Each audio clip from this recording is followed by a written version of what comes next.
meteorologist Scott Dorval with the On Your Side forecast. Well, I mentioned last week this situation is not going to change in Southern California until we can break down the ridge of high pressure across the west. So as long as you're seeing this here, we're going to be seeing that smoke and fire activity down there. Just a horrible situation. Here in the northwest, low clouds and fog continue. The view from the Red Lion Hotel right now, temperature is still in the 20s, 25 in Boise because of the cloud cover. We don't get the real dense fog when we have cloud cover, but if you have a clear sky overhead, you have a better chance of getting some fog, especially down in the valley. This is what I'm really talking about. Sunset as early as 5:08. It doesn't get much earlier than that. The wind chill is 18 degrees. It is damp. It is cold outside. Time-lapse view from the Bogus Creek chair. Look at this temperature, 45 degrees at 12:40 this afternoon. I saw some 47s and some 48s. Now, we're looking towards the east here. Here's where the low clouds begin. And if you look towards the west, the valley is clear. So we had crystal clear skies to the valley heading further to the east towards the Mountain Home area. And points to the east of there, I should say. But there's the cloud cover and all the way out towards Ontario. But mild temperatures in the higher elevations, certainly. But in beautiful conditions, although we need the snow for the ski areas. The skiers are really having a rough time because the mild temperatures not allowing snowmaking at those levels of mild temperatures. Now, some places have snowmaking where the temperatures are cold in the valleys, like Tamarack Resort.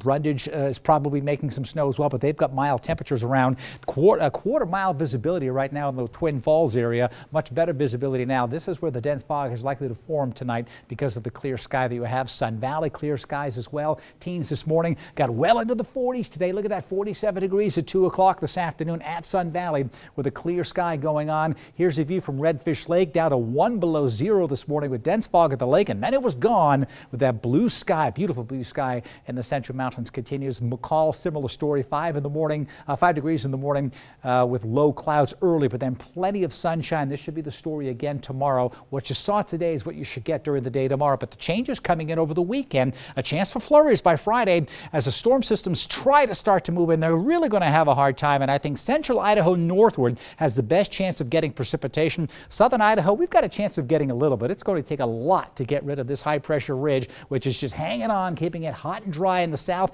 That continues for a while. Lots of storminess offshore here. This is all pushing up to the north, but eventually some storms will try to push on through, and over the weekend we may see some of that. This American computer forecast model shows by Thursday nothing in the valley, but we start to see some snow for central and northern Idaho. Another forecast model shows a little bit better chance of some snow coming into the Treasure Valley, but all in all, I really think it's going to be difficult. We may get some light snow in the Treasure Valley at some point over the weekend, but I think by the time the weekend rolls around, the storms are not going to amount to too much, but central Idaho will get some snow. Coming up tomorrow, though, just like today, overcast, areas of low clouds and fog, more sunshine towards the Magic Valley.